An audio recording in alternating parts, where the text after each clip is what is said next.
തസ്ബീഹ് നിസ്കാരം നിങ്ങൾ ജീവിതത്തിൽ ഒരു തവണയെങ്കിലും നിർവഹിക്കണമെന്ന ഹദീസുകളിൽ പറയപ്പെട്ട നിസ്കാരം.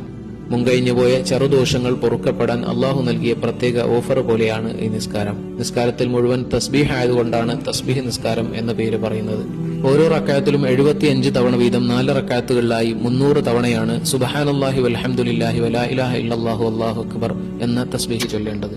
ഇത് ഒറ്റ സലാമിലായി 4 റക്അത്തോ പ്രത്യേകിച്ച് രാത്രിയാണെങ്കിൽ ഈ 2 റക്അത്തുകൾ വീതം 2 സലാമിലായോ നിർവഹിക്കാവുന്നതാണ്. നിയ്യത്ത്.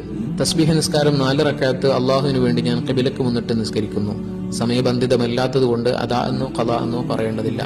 നിയ്യത്ത് വെക്കുക, തക്ബീർ കെട്ടുക, വജ്ഹത്തു, ഫാത്തിഹ, സൂറത്ത്, അതിനുശേഷം തസ്ബീഹ് 15 തവണ, പിന്നെ റുക്കൂയിൽ സാധാരണയുള്ള തസ്ബീഹിന് ശേഷം 10 തവണ, എഴുത്തിദാലിൽ ദിക്റിന് ശേഷം 10, സുജൂദിൽ ദിക്റിന് ശേഷം 10, ഇടയിലുള്ള ഇരുത്തത്തിൽ ദിക്റിന് ശേഷം 10, പിന്നെ സുജൂദിൽ 10.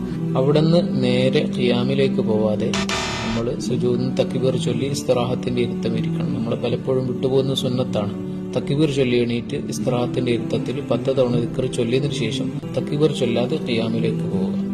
എന്നിട്ട് ആദ്യത്തെ റക്അത്തിൽ ചെയ്തതുപോലെ ഫാത്തിഹ, സൂറത്ത് 15 തവണ തസ്ബീഹ്, റുക്കൂയിൽ 10 തവണ, എഴുത്തിദാലിൽ 10, സുജൂദിൽ 10, ഇടയിലുള്ള ഇരുത്തത്തിൽ 10, പിന്നെ സുജൂദിൽ 10, പിന്നെ അത്തഹിയാത്തിന് മുമ്പോ ശേഷമോ ചൊല്ലാവുന്നതാണ്. എന്നിട്ട് സലാം വീട്ടുക. അള്ളാഹു തൗഫീഖ് ചെയ്യട്ടെ.